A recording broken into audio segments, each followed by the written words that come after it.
Hey, I'm just here and I want to talk to you guys again. I get a lot of questions on my channel. A lot of people are asking me questions, and some of you are going to have the answers, but you don't go to that particular video and read that particular question, where I see all of the questions as they come up on my screen or as they come up on my channel and stuff. But you guys will only see those questions if it's a brand new video. You're watching the video and you see the questions. But somebody asked me, his name is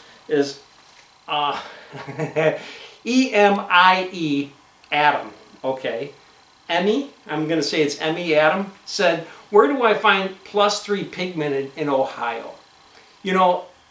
I hope somebody from Ohio can hear this and tell him exactly where to find it.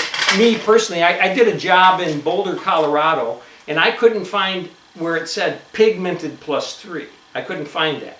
But I did find +3. And I grabbed it, thinking I've got the white stuff and everything else, and I brought it in and I started using it, and I noticed it had a tint to it. It wasn't pure white anymore. Now up here in the Chicagoland area, USG is up here. I mean, it's just north. And Libertyville is their factories, and Libertyville is their testing labs and things, just north of me. And +3 is everywhere. And they have the blue and white boxes, and they have the red and white boxes. The blue and white boxes, it's white. It's white. The red and white boxes, it's pigmented. So it's got a yellow tint to it. But that's here. Anywhere else, honestly, I don't know. I'm not anywhere else. I'm pretty much here, and I'm not traveling all over the country. Nobody pays me to do that, so I pretty much stick around here and I do my job around here. But if you guys know where he can get it, by all means get it. Otherwise, Ernie or Emmy, look at the boxes that they have. They might have a pigment to them. That I don't know. Rudy in North Carolina said he did 400. He hung one sheet, one 4x8 foot sheet, finished it for popcorned it, got it all ready for the homeowner and everything else, and just did it. One sheet complete, start to finish. Nobody else had to come in. And he charged $450, and he was asking if that's too high, too low. I do know he did popcorn it, so truthfully, whoop, my light went out. Okay, maybe this is better. I still see I'm pretty good on here. So truthfully, I think $450, probably right on. I'm sure he had a lot of masking to do, a lot of cleanup to do. So I wouldn't be,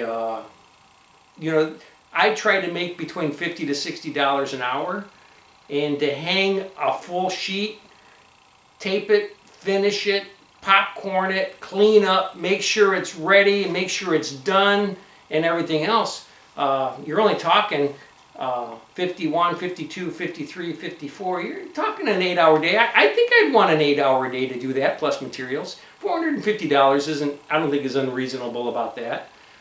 It might be a little high, but I can't imagine too much. And a Daniel Morrell asked me if I've ever used the DeWalt Mud Shot. DeWalt, I want to use your Mud Shot. I have not used it. And you know I'm a big fan of the Mud Runner. I mean, I love this thing. I just really do. I really love this thing. So I've not used the Mud Shot yet. I would love to try it. I would love to sample it and give it a shot. I'd love to give the Mud Shot a shot. Let me put it that way.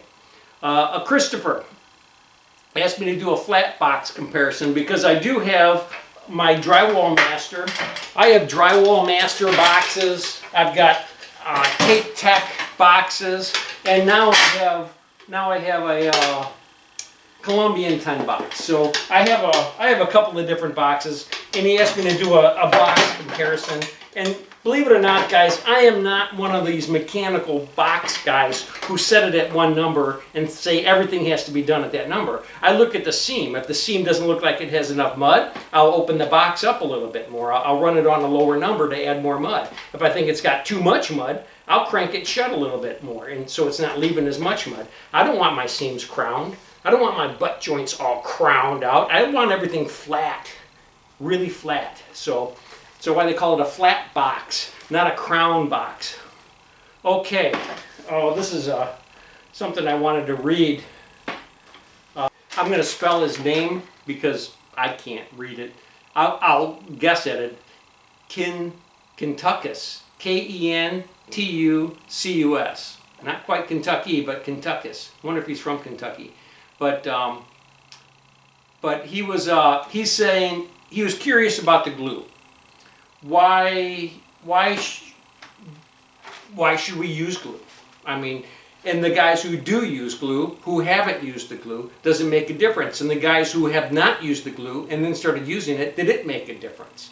You know, understand, when I started taping, there was no glue and there were no screws. People didn't screw things off either. The hangers were called nailers, and they nailed everything off. You had 3 sets of 2 nails, and then the screws came out, and you had 1 screw per set of nails. But in between there, glue came out before the screws. The glue came out. And they said, we don't have to nail it anymore. We need 1 nail per stud, 1 nail per joist. This is what they were telling us, guys, when the glue came out. So the hangers are hanging all of these sheets 2 foot on center with 1 nail in the stud. And the whole Wheaton area, let's see, where else? I know I've worked on it in Glendale Heights. I've seen it in Hoffman Estates. I've seen it in these places where eventually that glue failed. It was a black glue and it failed. And then they sprayed insulation on top of all that drywall too. In the 80s, the government was giving people money if they put all extra insulation up there. And the ceilings just came down. So they changed things up a little bit. They say, hey, you can, if you glue it, you can subtract 1/3 of the screws. Okay, so you need 1 less screw going across. So they still want to see 4 screws going across, 2 on the perimeter and 2 in the middle on every stud. And I do that, especially if it's 2 foot on center. I try to get that done. But on a wall, honestly, with the glue today on a wall, on a 4 by 12 foot sheet, I might, unless there's a code telling me I have to put in more, I'm going to put 3 or 4 screws in that 12 foot sheet in the field. Perimeters will be screwed, but in the field, I'm only going to put 3 or 4 screws, and that's so I can draw it into the glue and make sure it stays. And he was like, well, what about the shrinkage, the expanding, the contracting, all of that other stuff? And you're absolutely right.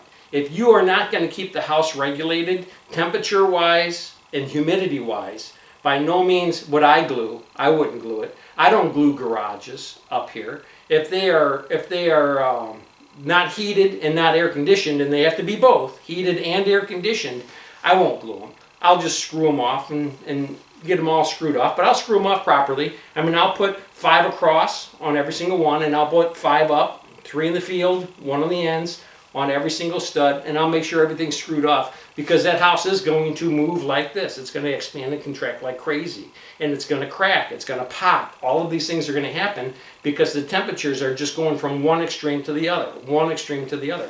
So I'm not about to glue it and spend all of that money doing that when it's really not going to matter anyway. But if it's on the inside of a house, absolutely I will. I don't want a whole bunch of screw pops and nail pops. I don't want all of those things when I'm a year later after I have finished the house. So I'll glue the house, that's for sure. Somebody else said something. Same guy. He actually asked, he said he hired a professional contractor and instantly regretted it. He got all the materials for the people, brought in the Durabond and all of that stuff, and the guys who were doing the job basically said, oh yeah, remember that old stuff? And they never used the Durabond.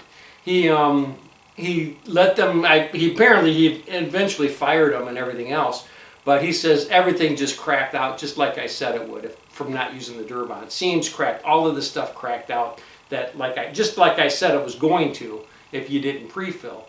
And then, so he finished it himself. He actually watched my videos, finished it himself, and he says he did a really, really good job. So I thought that was awesome.